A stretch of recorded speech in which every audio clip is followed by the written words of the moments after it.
Dun-dun-dun. Drew McIntyre is the new WWE champion. He beat Cody on SmackDown in Berlin. Lots of new champs on Raw. It's Wrestling Uncensored.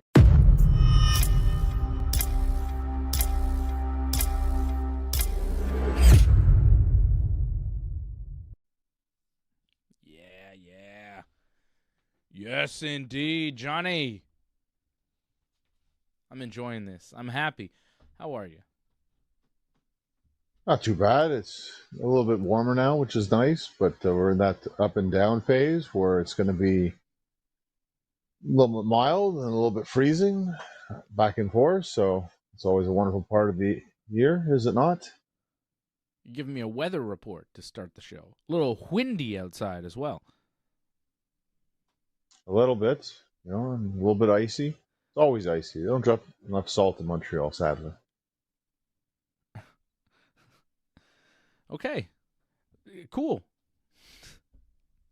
You want to know what's going on? That's what's going on right now. That's what's going on in your world. The weather. Weather complaints. Wonderful. Wonderful weather. A lot of complaints. I mean, there was a lot more complaints last year, if you remember correctly, about the lack of snow removal. A bit better, the snow removal, but they could be better in terms of the salt. A little bit cheap on the salt. Salt cheapers. What's going on over there? Like, you're falling apart? What's happening? I'm just trying to plug in my laptop. Take it easy. Okay. Sorry. I don't want to lose power here. I got a lot of information in front of me.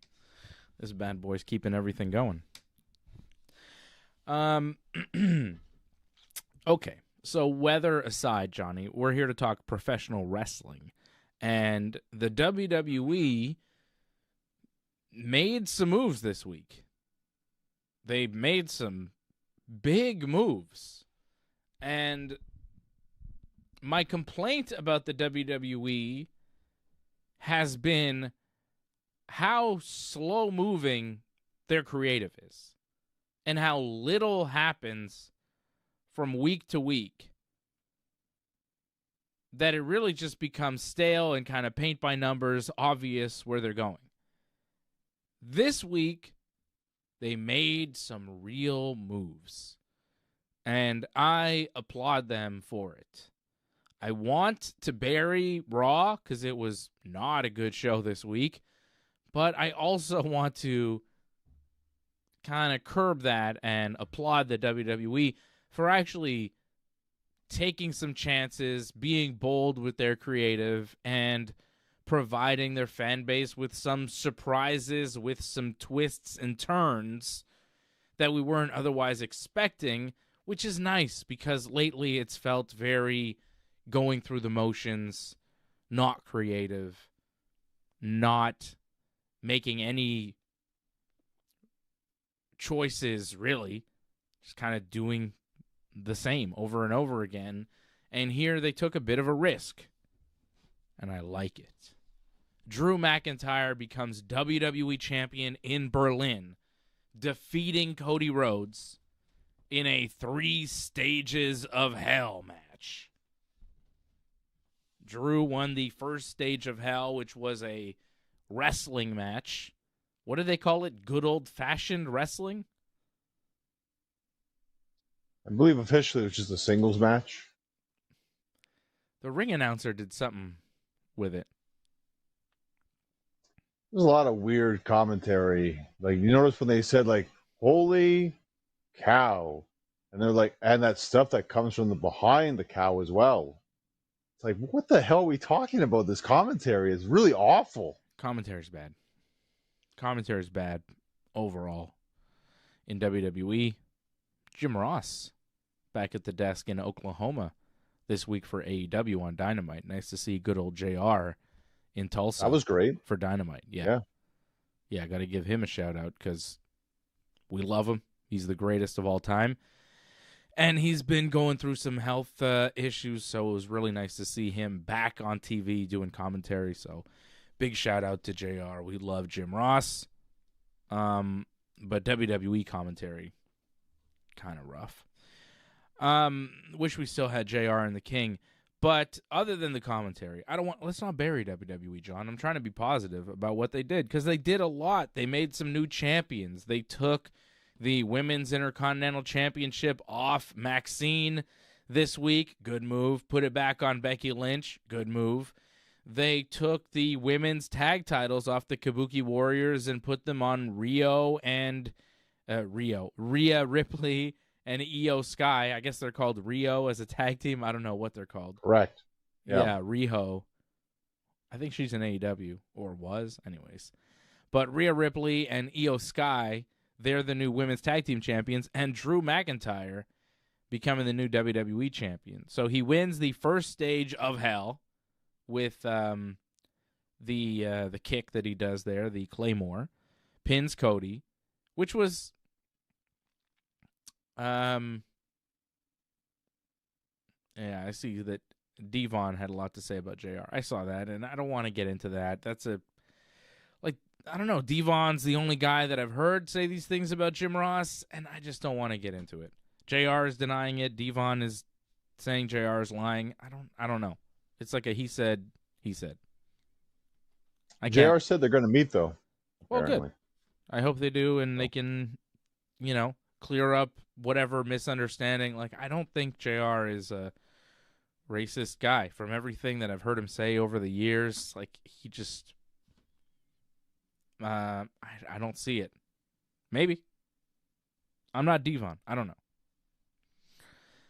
Nevertheless, it's possible. Who knows?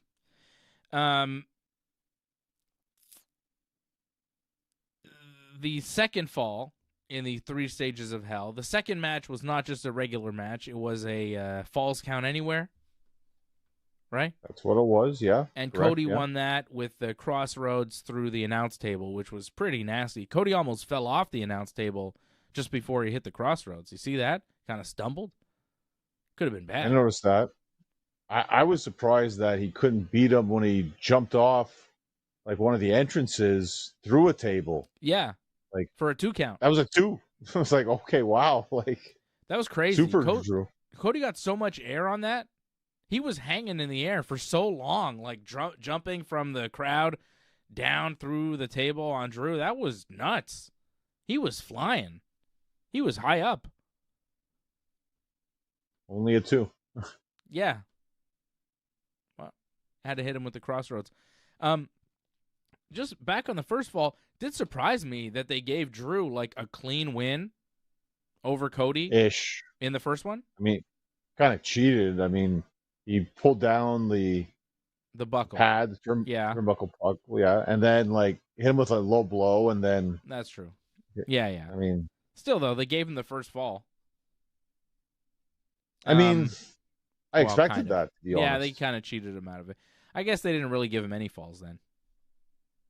Because the last one was a steel cage match, and Drew and Cody were wrestling for a while, and then JACOB FATU, he comes out, he's back, and he attacks Drew, and then attacks Cody for some reason.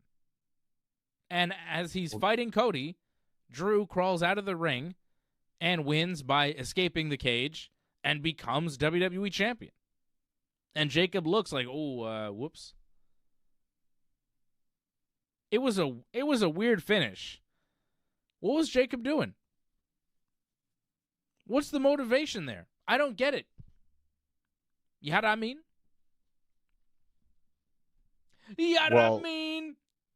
It's JACOB. JACOB got taken out, right? And we don't know who took him out. There's speculation that it's Drew, and obviously off what happened, you think it's Drew, but maybe it was Cody, by the way everything happened. So, but why would he attack Drew too? I think it was supposed to be Drew that he was going after, but Cody did like touch JACOB from behind, and then JACOB he's an animal, just attacked him. So touched him from behind. How about it? Did. Hey, seriously, take it easy. Shout out Jason Pete, Angelo Contagonis in the chat. Members of the team over at join.ringsidereport.net. I see you. Thanks everybody for watching on Twitter, Twitch, Kick, YouTube,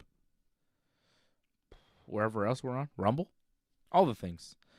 Live every Friday night, or catch the replay whenever you want. It's the Ringside Report Network. Drew McIntyre, new WWE champion. Like, the finish was what it was. Not my favorite way to end it or to change a title, but they did it. In the end, they got the belt off Cody, and they put it on Drew, which I think Ryan is right. It was long overdue. I see Ryan in the chat saying it was long overdue. I agree. Because these guys have been feuding for 6 months. Yep. I mean, I was talking about this with my son because we're going to go see the WWE. They're coming to Montreal in a couple weeks. SmackDown and Saturday night's main event. And we were talking about the last time we saw WWE. It was SmackDown. It was John Cena.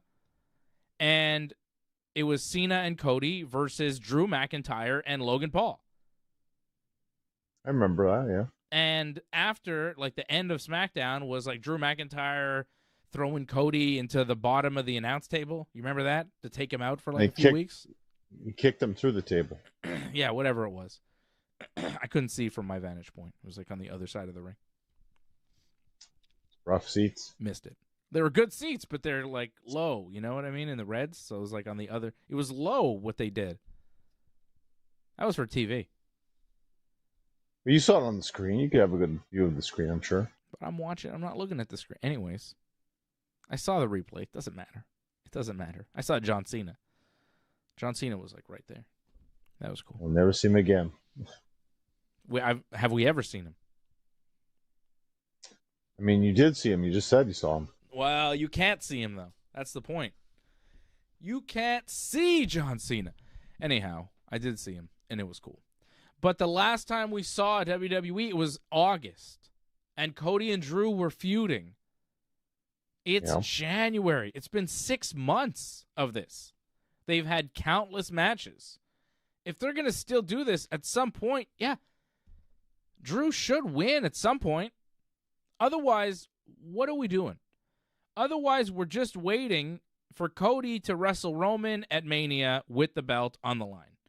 Otherwise, we're just kind of in this cycle of Cody wrestling guys that don't matter because we know in the end he's going to be champion at Mania to wrestle Roman or somebody big like that. But it seemed like Roman, especially at the end of Survivor Series, it seemed like it'd be Roman and Cody.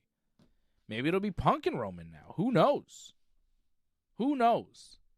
But the fact is, they've made a change. They switched it up, and they gave us new options and new things to think about and different possibilities. So what we're going to watch now isn't pointless because now you go, well, is Cody going to get the belt back or not?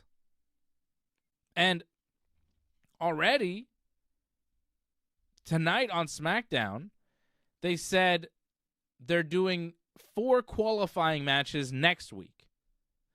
The winners of those matches will have a fatal 4-way at Saturday night's main event.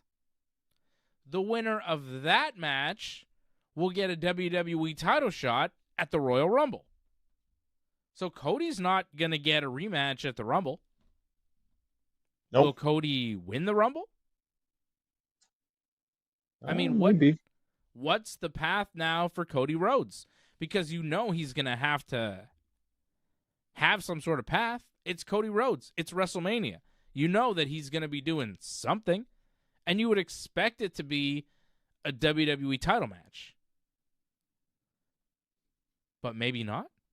Like, I really, this surprised me, and it really threw off everything as far as the WWE's long-term plans and what we thought they were.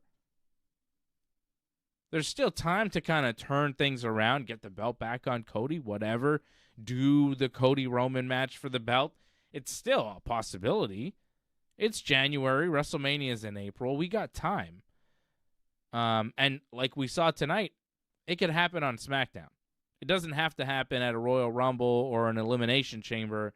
Title changes could happen on SmackDown. good. Good. This was very good. So, I'm not sure where we go from here, John.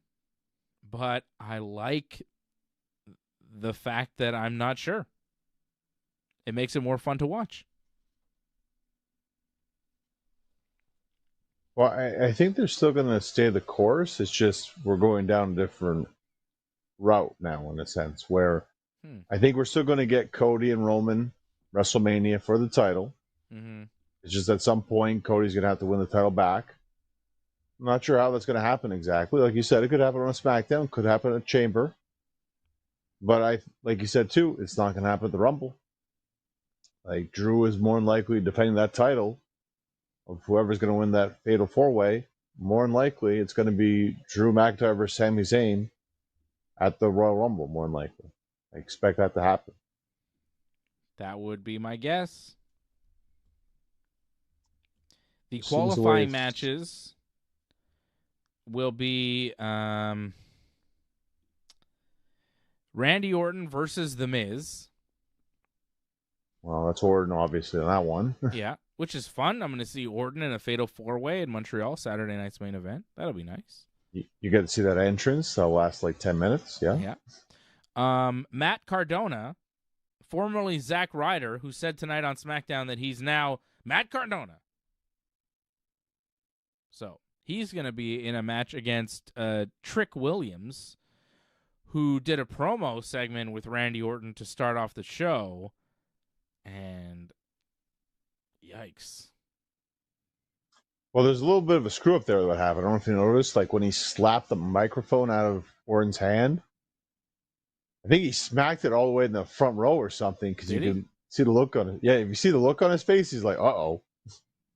And then Randy was kind of like doing that whole look thing like Christian does. And I think he did that to indicate like, oh, that didn't look like it was supposed to happen like that. So that was kind of funny. And plus, like, I don't know what the hell was happening there. Those punches, there's some god-awful punches in WWE now. Like, all these new guys don't know how to punch at all. Yeah. I was more concerned about the promo. It was not good. Wasn't anything spectacular, and it just was what it was kind of thing. Yikes. Anyways, Trick Williams and Matt Cardona. Damian Priest versus... who do you think wins between Cardona and Williams? I'm hoping it's Cardona. I think it's going to be Trick. Nah. It's the second match. I don't know. Damian Priest against Solo Sikoa. I think Priest is going to win that. Yeah, because of what's going on with the whole Wyatt 6 thing and the fact that Solo got an advantage on the Wyatt 6. He stole the lantern, so the Wyatt 6 are going to get back on him in this match, I think. He stole the lantern. Yes. And Sami Zayn against Ilya Dragunov. Last time they wrestled, Ilya beat Sami for the U.S. title. This is Sami getting the win back. And then Sami will qualify for the Fatal 4-Way at Saturday night's main event, which just happens to be in Montreal. And then I think Sami will win the Fatal 4-Way in Montreal to the delight of the crowd. And then he will go on to face Drew McIntyre for the WWE Championship in Saudi Arabia, where he is also very popular. And I don't think he'll win there. I think Drew will hold on to the belt at least past the Rumble. I have a question from Angelo, who asks us, how long do we think Drew will hold the belt? Which I think it's a good question. I don't think he's champion by WrestleMania. Right. But what does that mean? Is he champion going into Elimination Chamber? It's tough, but I say yes. I'll say he's still champion going into the Elimination Chamber. I don't know if he'll be champion after the Chamber. I think going into that, he will be. Maybe he defends in the Chamber and Cody's in the Chamber, and that's how Cody gets the belt back. Right, yeah. That could happen. It's still early for that to know for sure, but I think Drew makes it at least a Chamber. Where is the Chamber this year? I want to say it's in Chicago. Chicago. That's a Cody Rhodes town. AEW did a lot of business there. Well, you got somewhat of a mixed reaction in Germany, so you might get a bit of a mixed reaction in Chicago. So Yeah, it wasn't super behind Cody. I think people were getting tired of it. Dropping the belt here, I think, was a very good move. This was the move. it's like you said, like we've been down this road too many times. Like you can't beat Drew all the time. You got to switch it up. You got to change it up. It's too predictable. So I'm glad they changed it up. Like you said, like Drew might not be the most entertaining guy on the roster, but it's a breath of fresh air compared to the same stuff with Cody all the time. Yeah, that's it. It's a change. But I think it is telling that we both kind of expect Cody to get the belt back by Mania when things matter for real. Well, also because I feel Jacob against Drew, I think that's the match. Like the second like he came out, I'm like, okay, that's the path for Drew at WrestleMania. So somehow, some way, it's gonna get down to Jacob versus Drew at Mania, I think. Is there a world where it's Jacob versus Drew for the belt at Mania and Cody and Roman wrestle just, to see who's the man? But it's kind of tough to have that match without it being for the WWE Championship, right? It's a main event match. Might as well be for the title. I would say. I don't think Drew and Jacob, even if it's for the title, would even be a main event match. Yeah. It's a bigger match if it's for the belt. But so is Cody and Roman. Yeah. That's a bigger thing because that's their trilogy match too. Mm-hmm. Yeah, I think Drew will drop the belt, and I think he will drop it back to Cody. Yeah, probably. But again, like things can change. Like if Jacob can get like super hot like he was before, maybe they run with that all the way to Mania. I mean, nothing's like set in stone as we've seen what happened today. Yeah. Like we thought Cody all the way to Mania, but not exactly for sure. So that's good. I really wonder what they're doing. It's interesting, right? A lot of possibilities. JACOB FATU's involved. Cody's involved. Drew McIntyre is the champ now. Roman Reigns is looming in the distance. Whenever he comes back, he's going to be a factor in all of this. They've got my interest. Well done. Well played, Triple H. Well played. I like it. Good for Drew. Good for him. Big win. Well, it's good for him because, like, so many times I feel like he's been down this road where he's been that challenger that comes up a little bit short. And it's been a couple of years of him coming up short. And then they did give him a slight title reign, lost it right away with the cash in, lost it again with the cash. Like, it's too many times where that he gets kind of screwed over for the title. They got to finally give it to him eventually. Yeah. So good for him that he got that. And now he can actually do something with the title and change SmackDown up a little bit, which is going to be refreshing. Yeah. Really good. Because on a 3-hour show, I think after what we saw tonight, we know it needs a refresh. It needs a little bit of pep. Hey, you're the one who's going to be watching this live, so you're going to tell me how it's like watching a live hours. Well, it's always more fun live. It's so much more fun live than it is watching on TV. Because you watch on TV every week. It's the same experience. The live experience, you do it once or twice a year. It's way more fun. So I'm not worried about that. Like, the quality of the show is, like, secondary to the experience. Like, the production, the superstars, the entrances. Like, entrances are fun when you're there in the arena. When you're at home, you're kind of like, skip. Because it's the same experience every week when you see Randy Orton walk to the ring. When you see him in person, it's like, oh, cool. That's the thing that I see on TV. Look at that. Look at him go. It's more fun. WWE Live is way more fun than WWE on TV. I'll agree with that, but you're doing a back-to-back night. Yeah. We've seen that before in Montreal.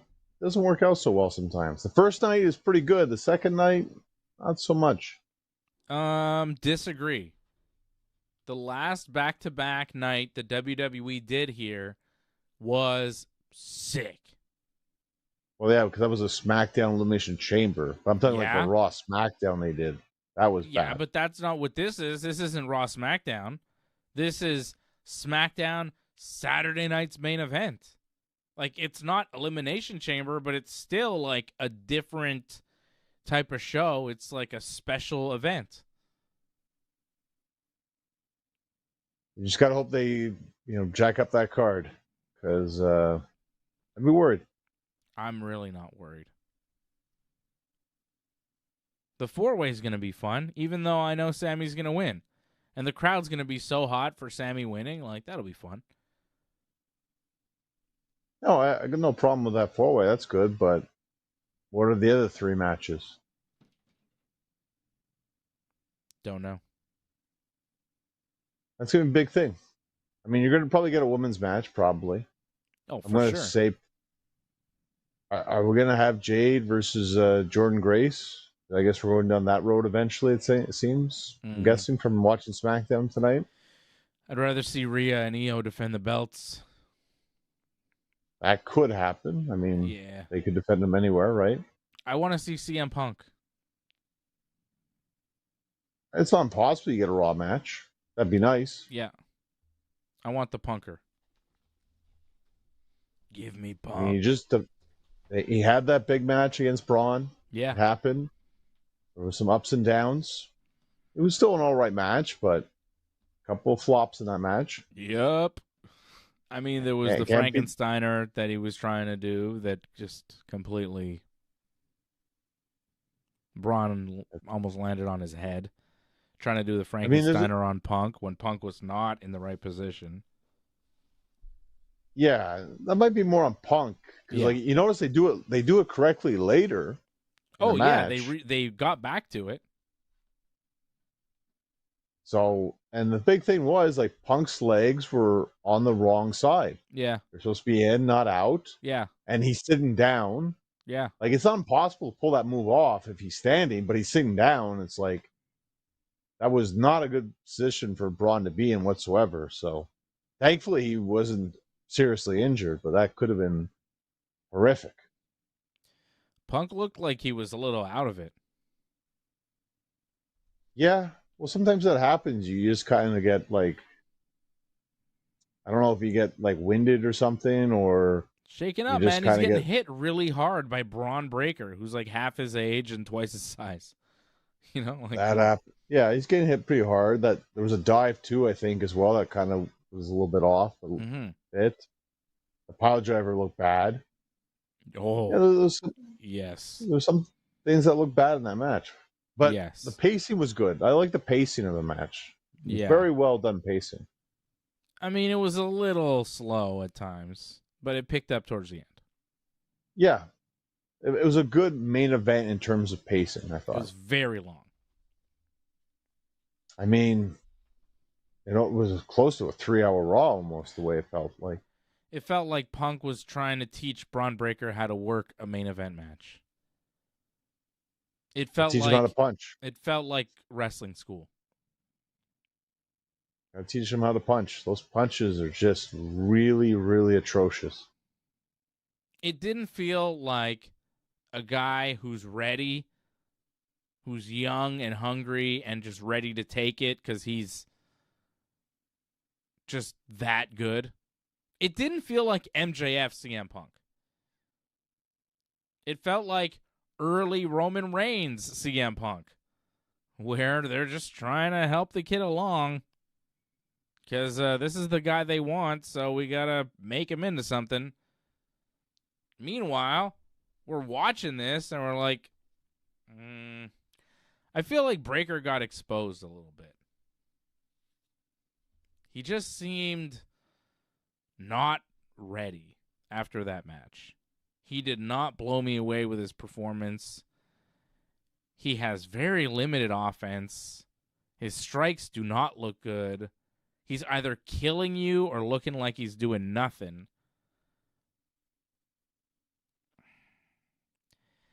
You know, there's so much that I do like about him, but that match did not impress me.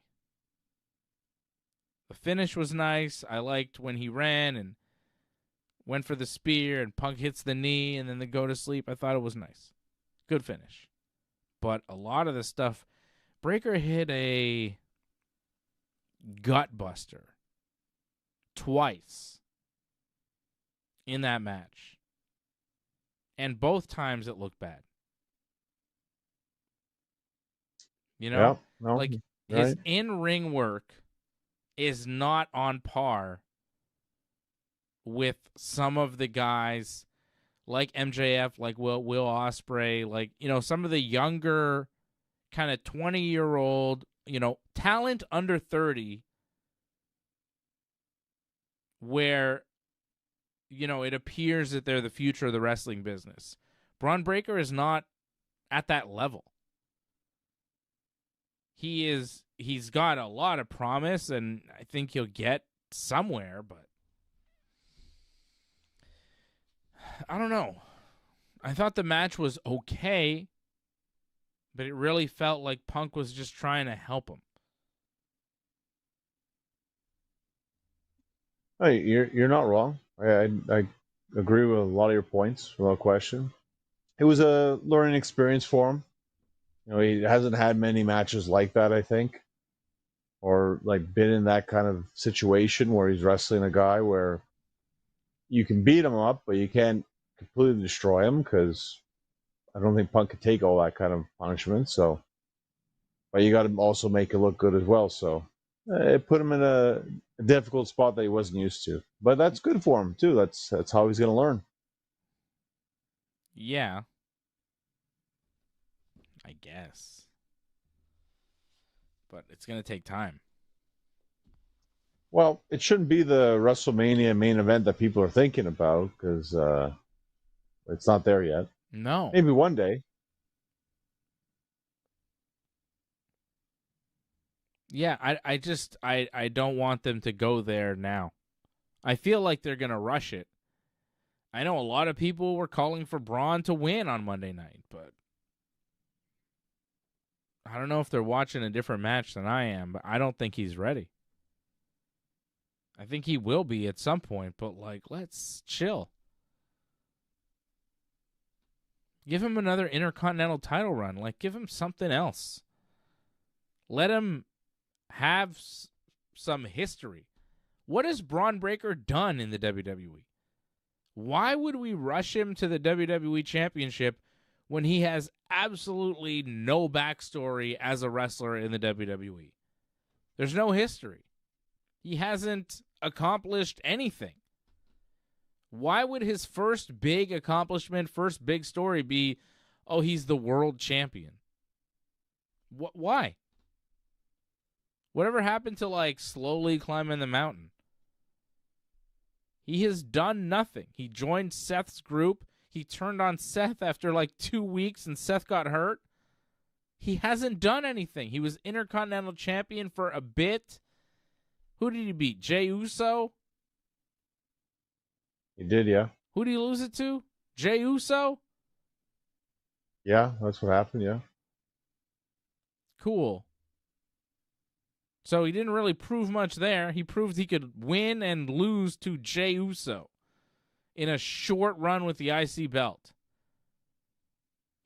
There's not, you know what I mean? Do something. Work your way up. Learn before, you know, they put him on the biggest stage where he's expected to be very good. Because when he's left alone at the top to fend for himself, he's going to get really exposed. So I think if you're a smart wrestling person, and I know that they have those people in WWE, you're looking at that match and you go, yeah, let's pump the brakes. Like, let's not have him win the Rumble this year. Somebody else.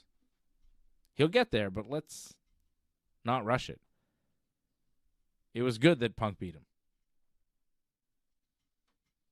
Yeah, and I can see him doing something else. Maybe him and Bronson Reed against the Usos at WrestleMania.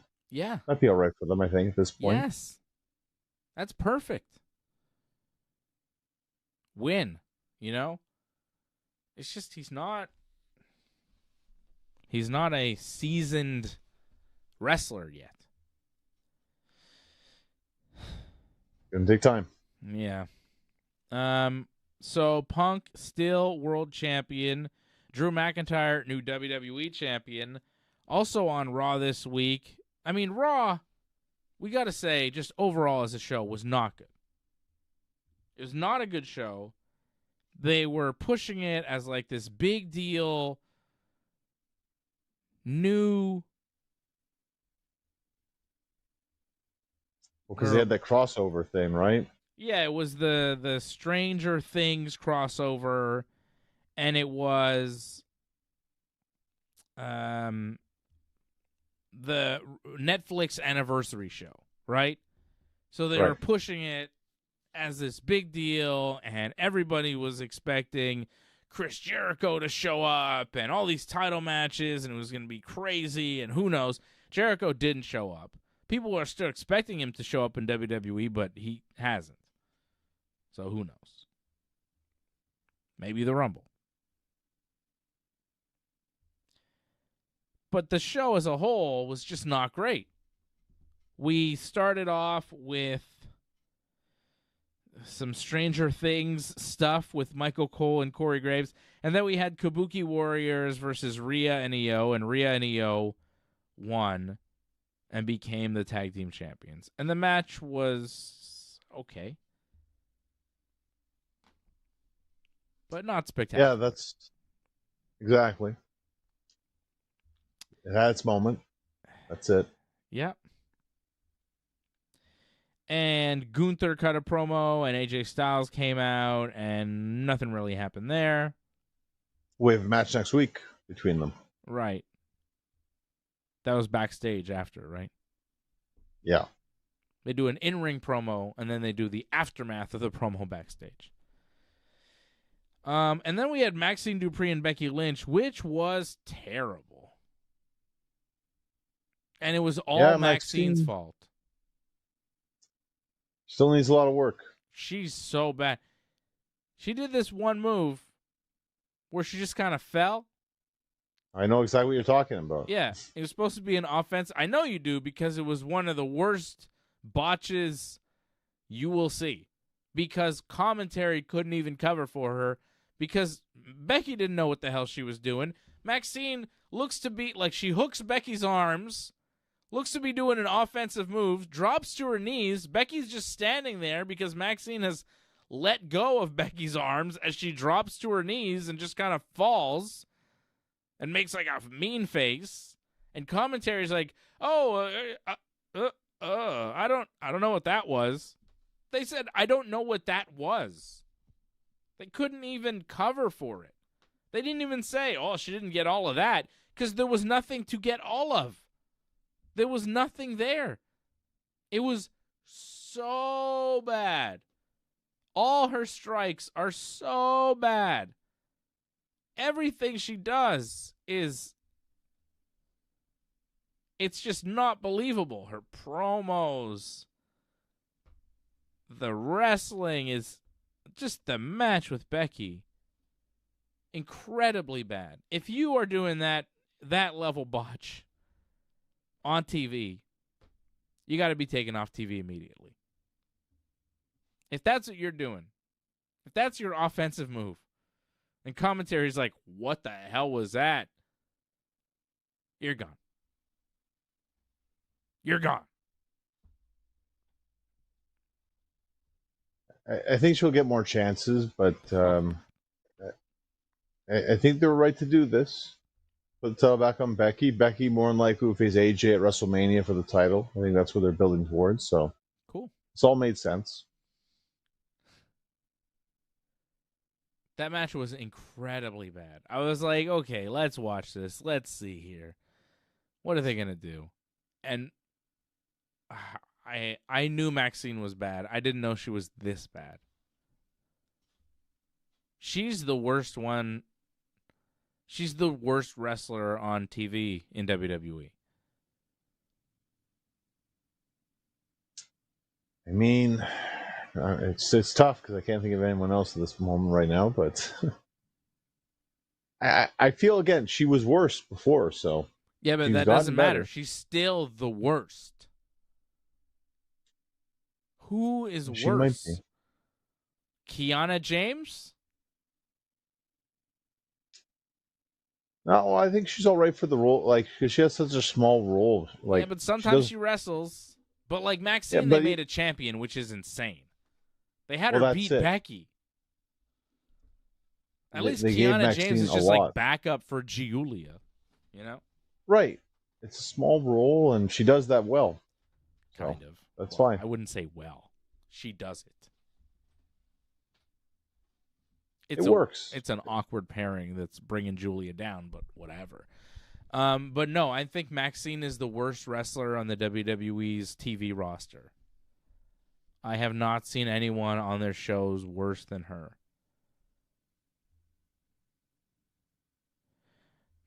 You might tell be you right. though,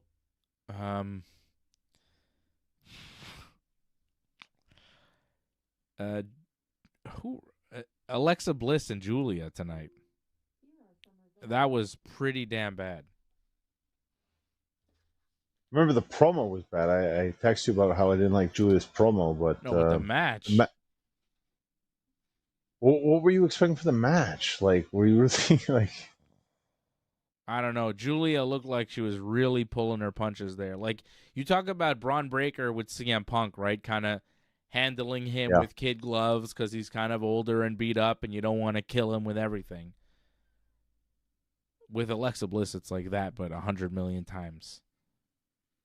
Giulia was really careful with her. And Alexa, just everything she does looks bad. Yeah, well, it's always been like this. Like, are you surprised? No. She's worse since she's come back. She doesn't look like she's got it in her anymore. She used to take bumps once in a while. She kind of took a bump in this match, actually. On the thing she took on the apron that she took. There was like a neck breaker thing. She fell. Yeah. You could tell she looked like she was hurt, actually. Well, and yeah. She didn't take too much after that. It's like, it looks hard for her. She looks she's out small. of place. I think she gets injured quite easily. She's been injured before in the past, too. So she looks very small and frail. Like I worry for her every time she's out there. In a tag, I think that's the best use for her. Yeah, but she worked a singles match against Giulia tonight. Where was Charlotte? They said she was sick. I think she just didn't make the flight down, maybe. I don't know. The flight across. Okay. Well, Giulia winds up winning after Bliss was pushed off the top rope by Lash Legend. And then Kiana James was distracting the referee, so Lash was able to push, and then Giulia hit her finish on Alexa for the win. Nia Jax and Lash Legend attacked Alexa Bliss after the match. Nia kind of did like a bonsai drop thing that she does, but again, you can't hurt Alexa Bliss. Got to be real careful, and this was beyond careful. She didn't do anything. Well, I mentioned to this how the bonsai looked absolutely pathetic, so I thought they'd edit that and you saw it, but I guess they didn't. No, I was still on the live feed. Ah. Yeah, they do the edits later.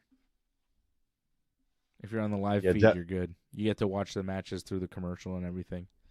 which, by the way, gotta mention again, they're in Europe. They're in Berlin. The show in Berlin starts at 2 p.m. Eastern time, 8 p.m. their time, or whatever it is. Who cares?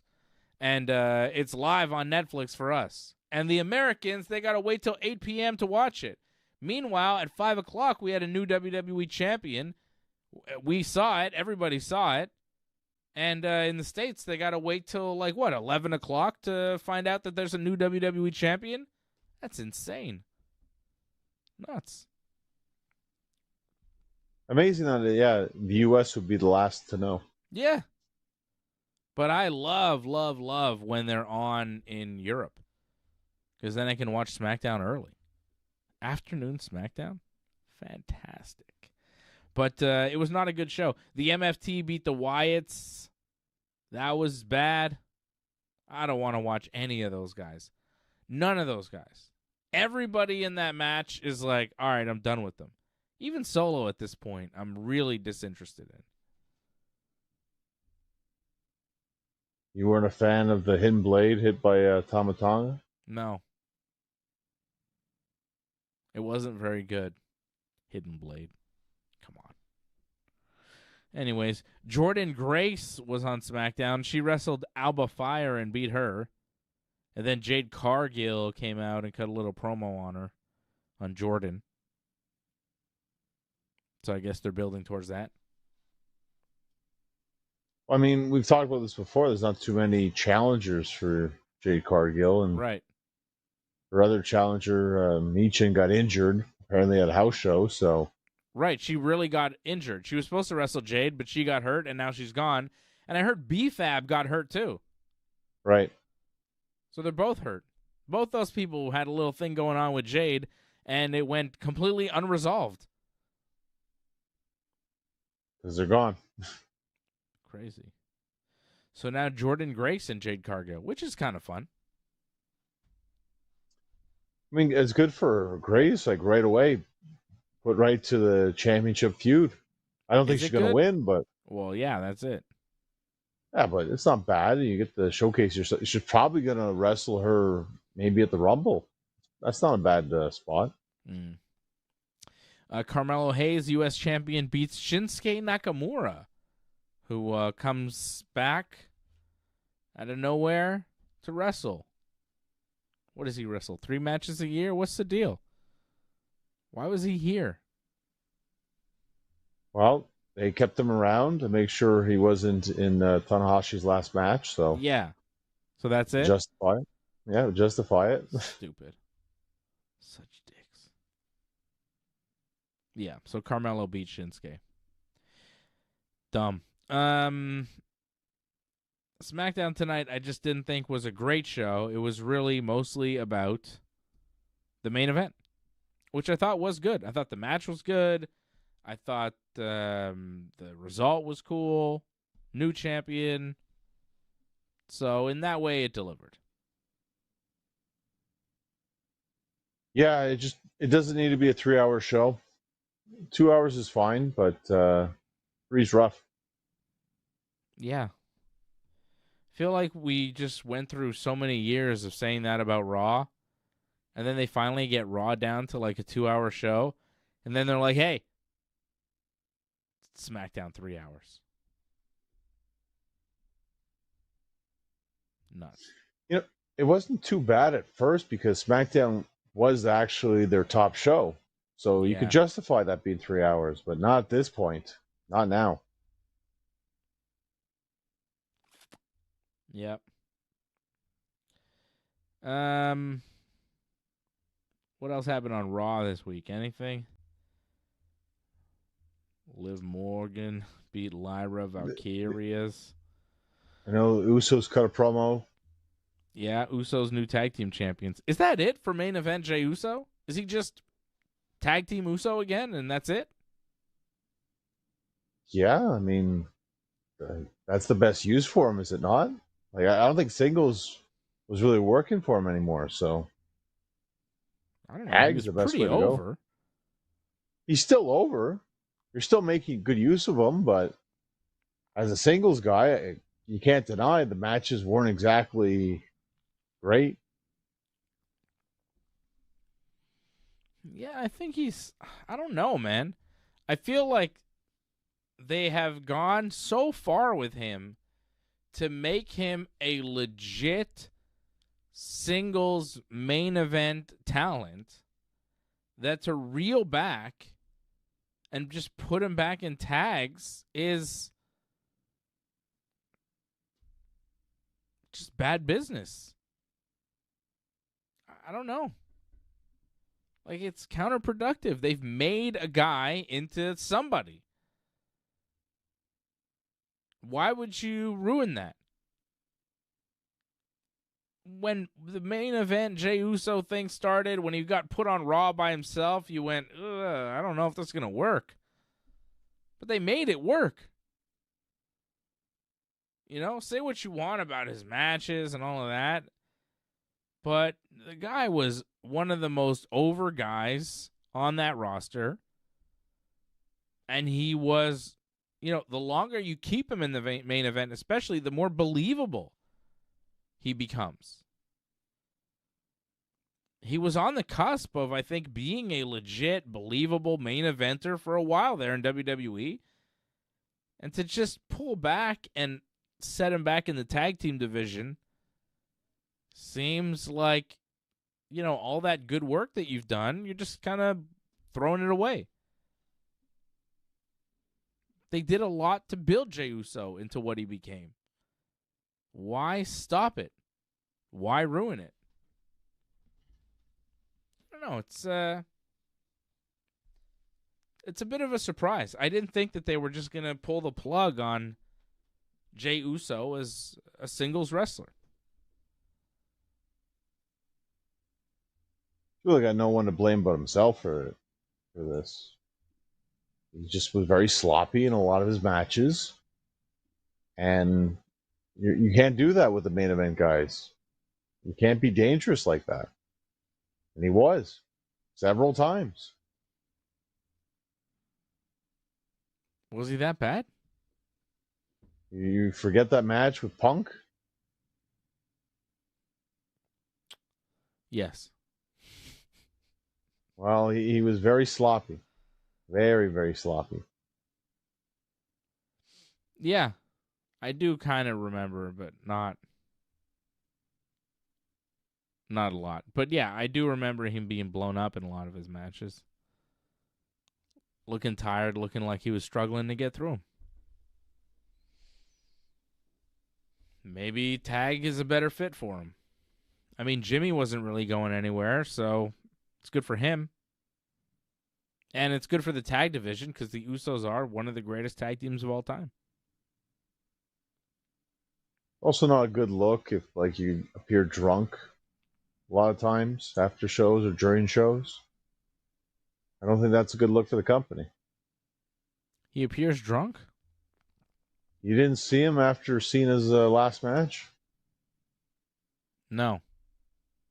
Well, he posted a bunch of videos, and yeah, he looked like he was a little bit drunk. He's posting videos? What was he saying? Talking about Cena?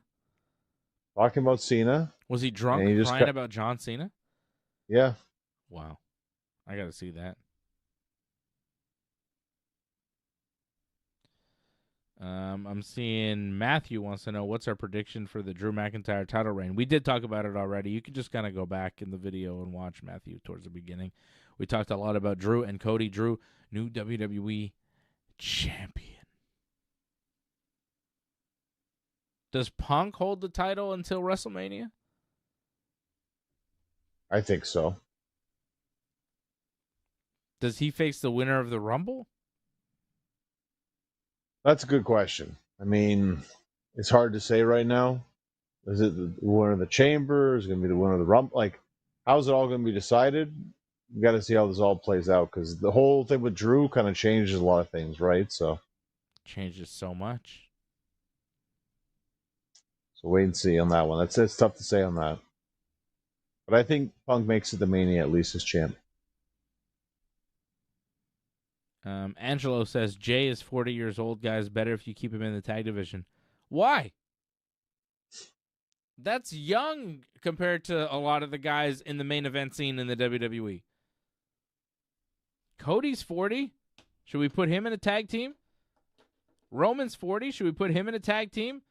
Punk's like 46. You want to put him in a tag team? Most of these guys are 40 plus. Yeah, it's not like how it used to be. Like Hogan was like in WCW in his 40s. Like he was still going. So Yeah, and people were saying he was old then, but he was still younger than like Punk is now. right. Way younger. You know? So Yeah. if you're an athlete, like regardless if you're in your 40s, like you can still go. Randy Orton's over 40. You want him Roman to go in a Reigns. tag team? You know what I mean? I get it with Jey Uso. Like, he's good in a tag team, but I don't think age has anything to do with it. You can be a singles wrestler over 40. No problem. Most of the top guys in WWE do that. Where's Chris Jericho? He's over 50. People wanted to see him come back to WWE this week. Didn't happen. Are we going to wait to the Rumble, or maybe he'll show up when we least expect it? Maybe he'll be in Dusseldorf on Monday. I mean, that'd be cool, but I would think Jericho would want the biggest spotlight, right? And a Raw where it's going to be taped for people in the U.S., I don't think that's the biggest spotlight. Raw's on Netflix in the States. Well, okay, but still, like in the U.S., like Afternoon. they're not watching that. They're watching Live the in the afternoon, like afternoon. you said. Yeah. So that's not the biggest spotlight because not everyone's going to be watching the afternoon. Bro, who cares? They just took the title off Cody on a show that airs later in the States. They just did that on SmackDown. At least Raw is live for Americans. Yeah, well, let's see their views on that, though. I don't know. That's going to be rough. That's rough for everybody, I think, to watch like 1 p.m., 2 p.m. Raws. I don't think Jericho's showing up on just a random show like that. Like Saturday night's main event, Royal Rumble, I could see that happen. Well, Saturday night's main event will be cool. I'd like to see him come back in Canada. Maybe the SmackDown or Saturday night. One of those would be good. The Toronto Raw. Mm-hmm. That'd be cool. How about Jericho is in the Rumble and Jericho wins the Rumble and faces Punk at Mania? That's a great dream. I just don't see that happening. Why not? I just don't see them giving something to Jericho like that. I think they've had an idea of who they want to win the Rumble for a while, and it wasn't just Chris Jericho happens to come back and, we'll give him the Rumble win. Who do you think they want to win the Rumble? I think they've already teased Roman Reigns. Roman How Reigns many and has Cody. he won now? He's only won once, actually, Roman Reigns. Oh, really? Ooh. Yeah. So there you They go. usually give their top guys at least 2, right? Stone Cold's the only one who's got 3? That's correct. But a lot of guys have 2. Some guys have 2 back-to-back. Yeah. Who's in the 2 club? Edge? Cody? Edge is there. Cody's there. Hogan's there. Yeah. HBK's there. No, The Rock's only won 1, actually. Randy? Randy's won 2. Yeah. Austin's won 2. Yeah. You said Edge, No, right? Austin won 3. Yeah, but he's won 2 back-to-back as well. Yeah. But I'm saying Austin's the only guy who's won 3. But a bunch of guys have won 2. Yeah. Yeah, Austin's only got to win the 3. And Hogan only won 2, right? He didn't win 3? Hogan won 2 back-to-back, that's right.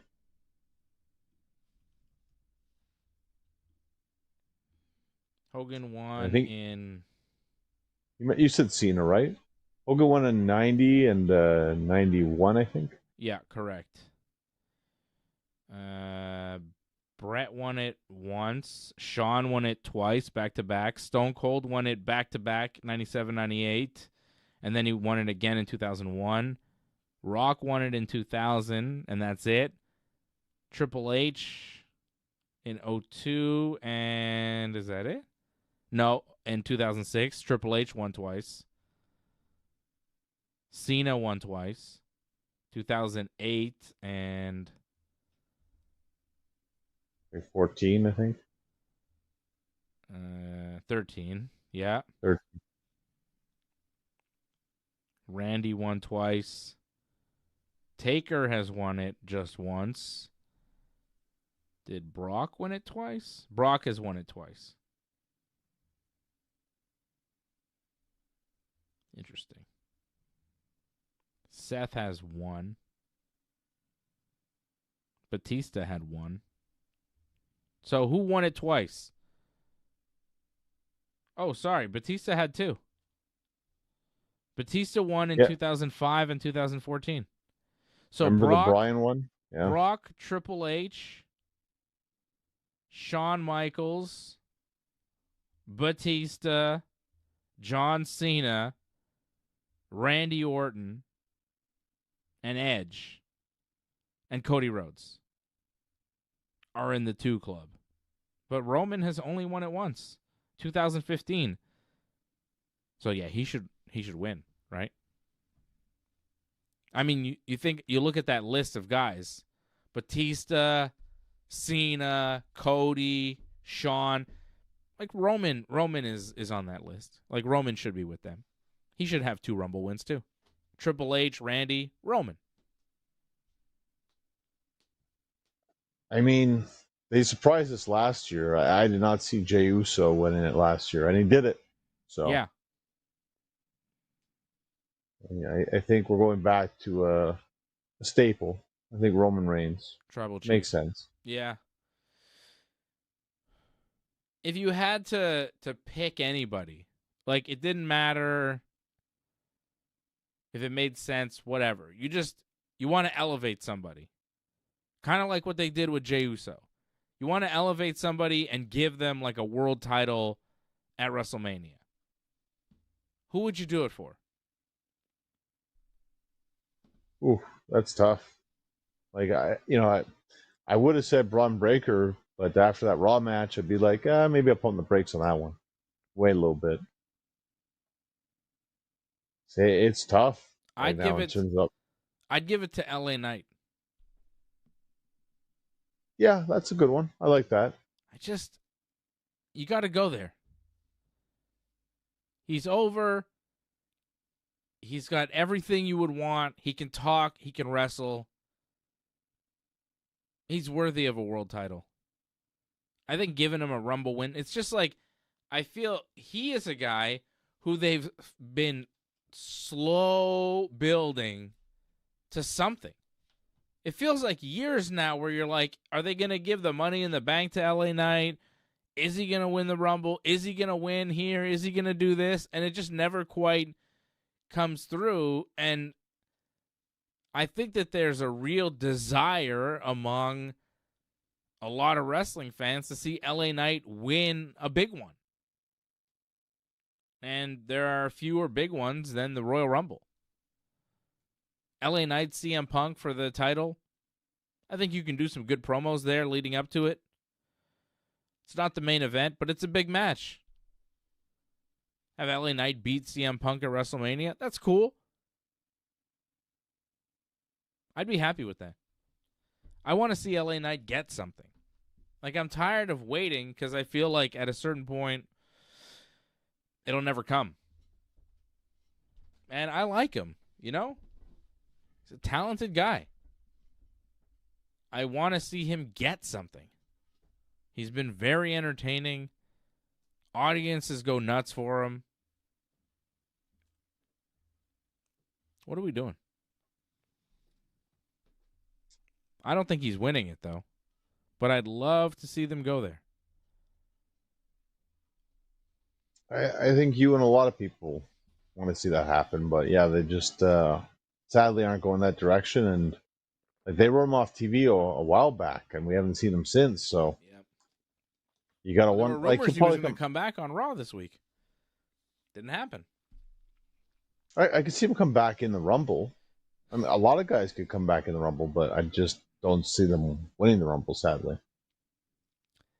There's just something about LA Knight. He carries himself like a pro wrestler. Yeah, he feels like a throwback. Yeah, like he's got the look, like the size. He's got like a thick chest. You know what I mean? Like he's just like, he's got attitude. He has bravado. He seems to not care what the other wrestlers are thinking about him when he's cutting these promos.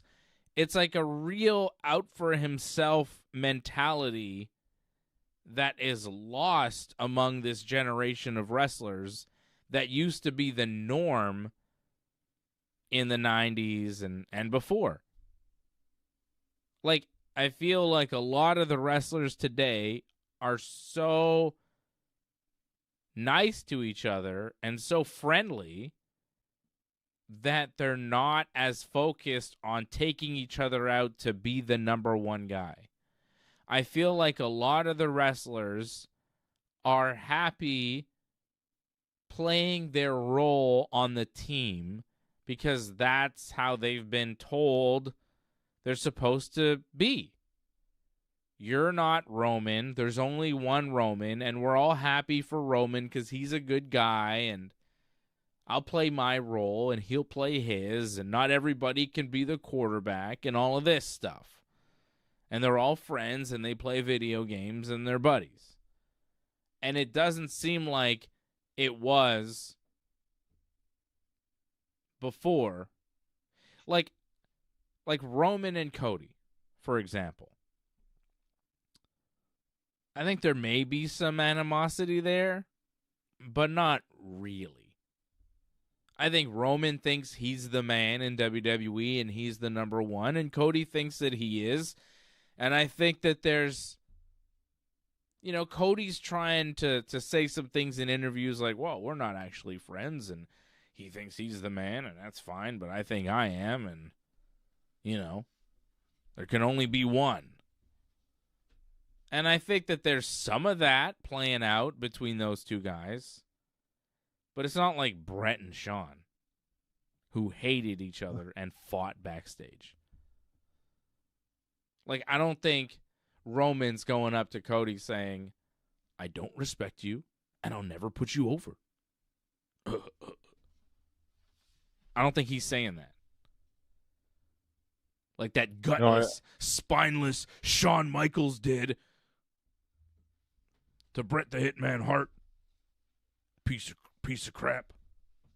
Shawn Michaels and Triple H are degenerates.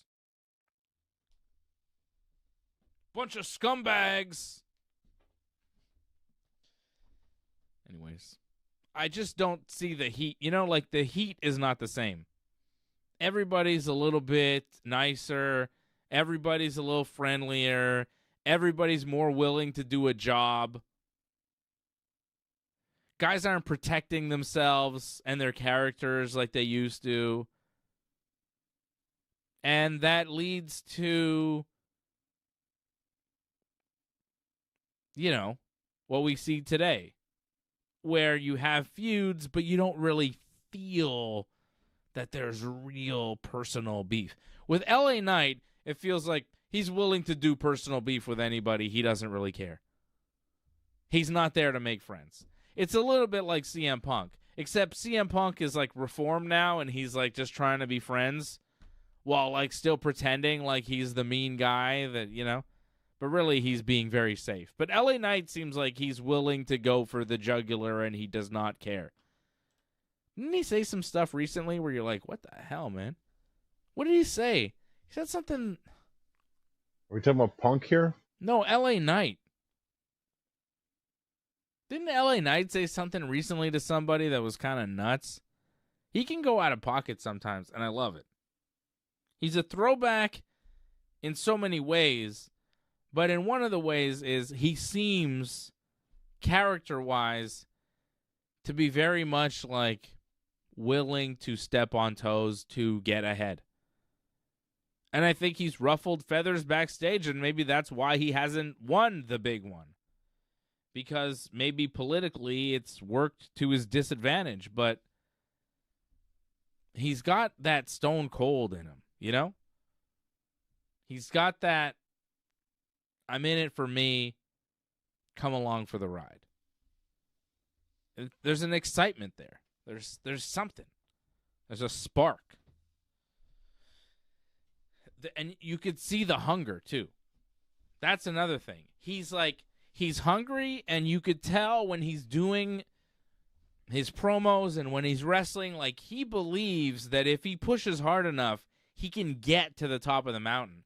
I feel like a lot of the wrestlers in WWE don't feel that way.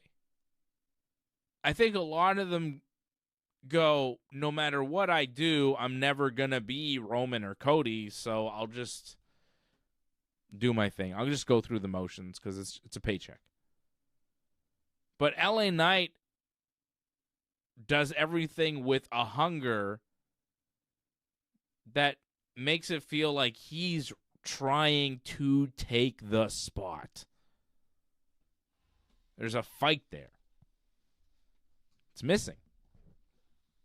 It's one of the reasons I really like LA Knight, and I want to see them give him the spot because I think he'll run with it. Anyways, that's my pitch for LA Knight. Johnny, I have a question for you. I was thinking about this. Watching WWE and watching AEW and just kind of comparing the product and the in-ring. It's not like WWE doesn't have talented wrestlers, right? They have very good talent. But they put these limitations on their talent that AEW does not put. That's correct, yeah. Right? And this leads to the in-ring product in AEW being far more compelling than it is in WWE. So, at what point does the WWE just take those limitations away? What are they waiting for exactly? And why do you think they are keeping these limitations? Is it for safety? It can't be because, like, it used to be, you would understand, like, well, WWE, they do house shows and they're working more shows a year. AEW, it's only like once or twice a week that they're working, so they can afford to, you know, put more risk because they have more rest after. But WWE basically just does TV now. So it's the same schedule pretty much. So why are the limitations still there? I feel in WWE there's more of a pecking order. Where AEW, I'm sure, yeah, there's a pecking order, but they're not so protective of that, I think, in AEW. AEW, it's more like you have more free reign of what you can do, and WWE, not so much.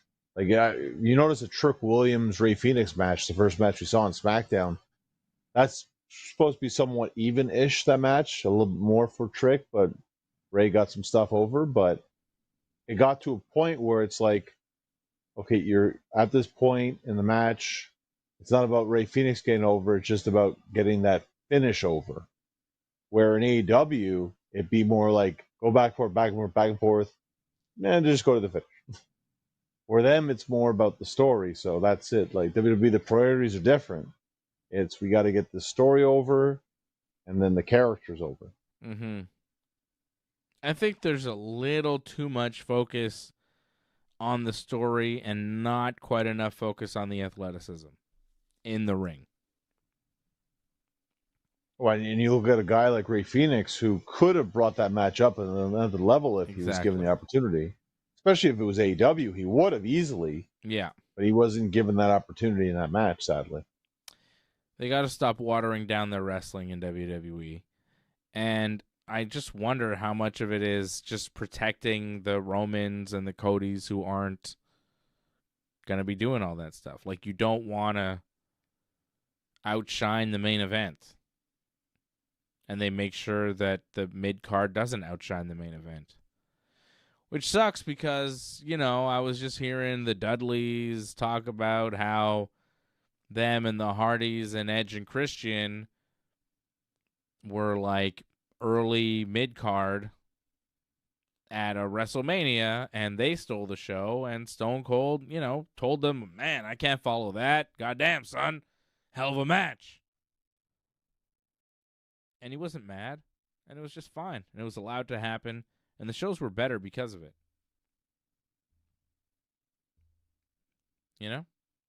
I just don't understand why the in-ring content is so watered down compared to what they used to do.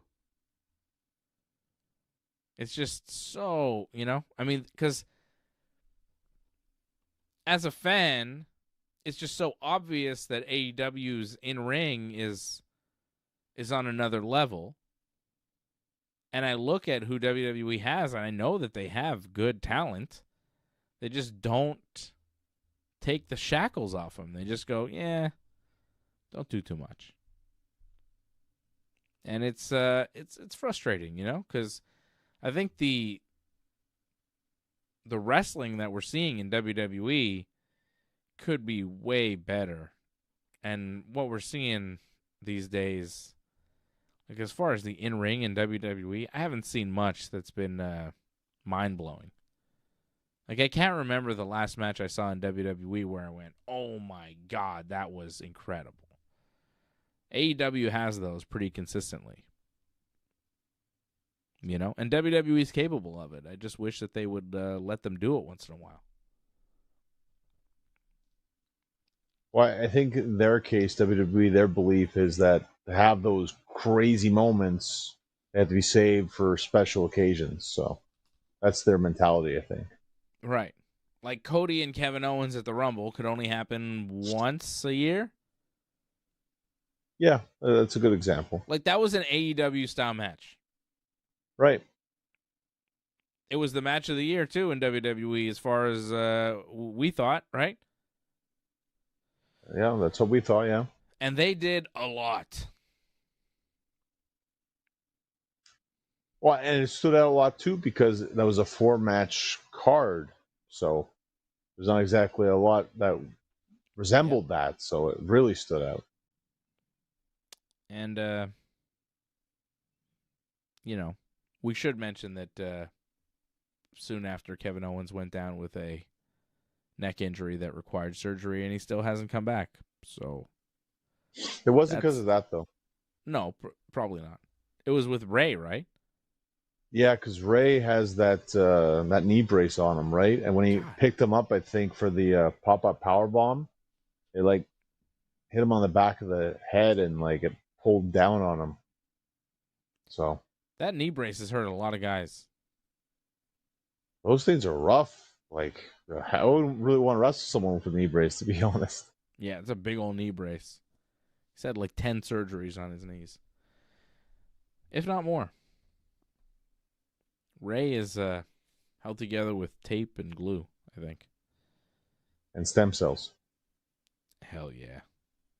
Whatever else you can give him to keep him going. Booyaka, booyaka.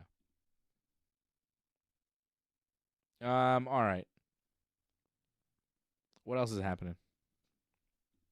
Well, Dynamite was, I thought, very good this week, except for their big faux pas that they pulled off. But besides that, it was what? Well, they had a lights out match, and the lights actually went out for a good chunk of that match. Oh, they didn't do that on purpose? I thought that was to be cool.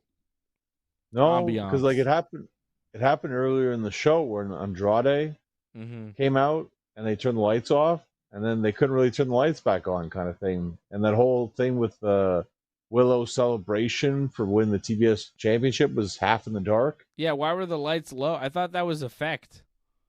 No, again, that was just because they couldn't get the lights back on. Oh. It was weird. Yeah, it created some weird moments. And I agree with you almost. I'm like, oh, that would have been cool, but wasn't the intent actually from both cases. So You could just tell they were just slow in getting the lights back on, because that's just what happens when you turn the lights off there, I guess. So, But match-wise, I thought there was some excellent matches that we saw. I really enjoyed Bandido against Sammy Guevara. I thought that was a fantastic match. And I enjoyed the main, from what we could see from the lights out match, I enjoyed. Yeah. That was Hangman and Swerve working together as a tag team to beat Powerhouse Hobbs and Hook. Important match, because that was big for Hangman to finally get his revenge. Yeah. And now what? Swerve and Hangman are just a tag team? Looks like it. I don't know if they're going to face MJF in a three-way or they're going to go for the tag team titles, but they're just going to keep doing their thing, I guess. Probably maybe against, Joe's squad as well, because, he took out 2 members, but there's still 2 other members. Yeah, I guess. And maybe Joe? Yeah, Joe and Shibata next. Yeah. MJF cut a promo on Bandido. Yeah. Is that what's next for MJF? Their next pay-per-view isn't for a while, right? A couple months. They got Revolution. He's wrestling Bandido, I believe, Dynamite for the title. Maximum Carnage, right? Okay. He's not losing to Bandido. No, I don't think so. If anything, he already took the ring from Bandido, right? Saying that he wins the ring all the time. It's just he's holding that ring for him. Yeah. So he took it from him. AEW Revolution 2026 will take place on March 15th in LA. And that is the next pay-per-view from AEW. So they've got quite a bit of time to build this next one. Do we see MJF Kenny for the world title? I'd like that, because Kenny said he's starting his journey on Wednesday. So we'll see what happens with that. I would like to see that. It might be too soon for that, because I believe they do have Revolution, then Dynasty the next month. So they might hold off on Kenny, because Kenny, if they hold off on that, Dynasty is going to be in Vancouver. Yeah. I could see Kenny getting the title shot there. That'd be pretty cool, too. Western Canada for the Winnipeg boy, Kenny Omega, getting a world title shot there. So if Kenny does get the title shot in Vancouver in April, who gets a shot in March? I guess they could probably do a match. It'd be fun. I think Hangman versus Swerve. The winner would face MJF. Ooh. Breaking up the tag team already. Oh, they're only out of convenience right now anyways. Yeah. I thought Moxley and Shelton was decent too to start the show. Yeah, to start the show. Very good. And I was surprised Shelton lost, actually, because they were down to the last minute. He lost with 5 seconds left. Yeah. They could have gone to a time limit draw, but and I'm sorry, Shelton's triangle choke was awful. Okay, he's not perfect. Yeah, but I don't know. It's just it didn't look good. The legs were wrong. Well, yeah, it's his way of doing it. I guess that's his way of doing it, so. It's incorrect. It wouldn't work. I mean, I know it's like a work and he's not trying to choke him unconscious, but there's a way to make it look better. As a jiu-jitsu man, seeing Shelton do that triangle choke made me sad. Because I'm like, oh, Shelton, you're such a good grappler. You're a wrestler. You know what you're doing. And then I see him do the triangle, and I'm like, oh, you don't do any jiu-jitsu? It was kind of jiu-jitsu, and it was, obviously it was, pro wrestling. You don't want to actually apply the choke, but, man, the leg was, nowhere near his neck. It didn't look anywhere close to real. You could just put it in and not cinch it in. There's a way to put a triangle choke in and not choke a guy. It's not what they did. It wasn't a triangle. He didn't triangle his legs. He crossed them. You can't call it a triangle choke if you don't triangle your legs and you just cross them. It's not how it works. You know what I mean? Yeah, but again, he did this. I don't know if you could see this. Sheldon had his legs. Some people can't. Yeah, well, Sheldon had his legs like this, okay? And you need to have your legs like this, okay? He had like this. You need like this. It's a triangle. Or in a triangle. Yeah, triangle with his legs. Okay? Dave's putting a triangle with his legs right now. So here it constricts the leg. You squeeze, crushes. Squeeze the neck. Triangle the legs. Don't cross. It's a triangle choke. Triangle your legs, my friend. It's just, you know. It's like I was saying last week, man. I used to watch pro wrestling, and there was grappling that as a grappler, I was like, ooh, this is interesting grappling. Was that on the show I was saying that or off the show? I think you said it on the show. I think wasn't it off there? I don't remember. But I was telling you last week, I was like, man, I used to watch wrestling, and the grappling that you would watch in pro wrestling, you'd be like, oh, that's an interesting hold. How do you apply that? Oh, it's cool how he moves the legs, and like you could see like some real shoot holds being applied in pro wrestling back when Brad and Owen and Malenko and all, you know, Guerrero and all these guys were wrestling. But nowadays there is nothing in wrestling that I see that is creative grappling, and whenever I do see actual grappling in wrestling, it's poorly done. It's really bad. And when I see Shelton Benjamin, who's like a very high-level wrestler, who no doubt would like beat the hell out of me because of just how good of a wrestler he is, it's like, man, why are you doing that bad triangle choke? Maybe he wouldn't beat the hell out of me. Maybe he'd take me down and just fall into a real triangle. Makes me sad. I was like, I want to believe in you, Shelton Benjamin. You let me down. Like, if it's like, you know, Harley Cameron doing that triangle, I go, you know, she tried. But for Shelton Benjamin to pull off such an ugly triangle choke, very disappointing. You know, it's like the emperor has no clothes, you know? It's like, oh, Shelton, not you. You should know how to do this, man. You're real. You're one of the real ones. You're a legit amateur. You should know how to do the real fighting stuff. You know? Right, but, you know, he's not perfect. Like Moxley knows. Moxley's a jiu-jitsu guy now. I think he's a blue belt. He's not very successful, though. But, yeah. Whatever, he's trying. You don't have to win competitions. He's trying. He's going for it. He's learning. I applaud him. Anybody that goes out and does jiu-jitsu is, you know, good for you. Just do it. You know, learn it. It's very useful. You see Baron Corbin? He's out there. He's winning tournaments at Purple Belt. I saw him. He won a gi and no gi tournament. Baron Corbin's doing like full jiu-jitsu now. Good for him. Good for him.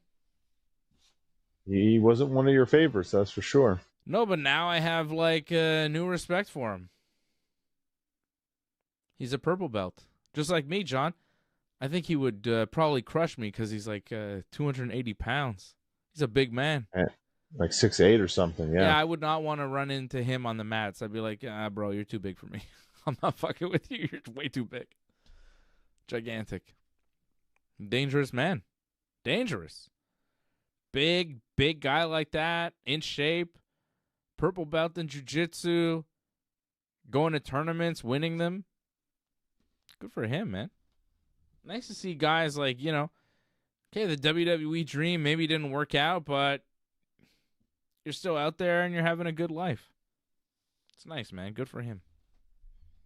He was not one of my favorite wrestlers, but I didn't wish him to have a, you know, a bad time in life. I just thought, maybe wrestling's not for you. Turns out jiu-jitsu is, which is like even cooler. Good for you. Well, cooler in some ways. Less cool in many ways.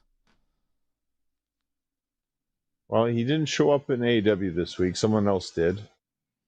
Andrade El Idolo. He's out of the courtroom and into the ring. And now he's with the Don Callis family. And Jake Doyle also showed up. Who? You were excited by that. Jake Doyle showing up. Jake I didn't Doyle. even know he showed up. I don't know who he is. Is he the big guy that Don Callis kept slapping in his chest? Exactly, that guy. Who is he? They did a whole thing about how Jet Speed got taken out, right? Yeah. There was a bounty on their head, so yeah. He took them out. He collected the bounty that Ricochet made. That's why the Bucks had to team up with Jack Perry against Ricochet's gang. Ricochet and friends. And then Andrade El Idolo attacked them. Correct, yeah. Yeah. It was weird. And then FTR looked at them. Who were they looking at? Yeah, that was weird. I don't know what the hell they were doing. They're just out there. They come out. Andrade beats up the Bucks and Jack Perry. And they're just standing there. And then FTR comes out. They go to the stage to kind of look. And then they leave. Who are they looking at? Yeah. I think it was just to get them on this, the show. Okay. And just be like, well, they're thinking about something. What are they thinking about? We'll find out some other time. Crazy. It was weird. I don't know what the hell that was.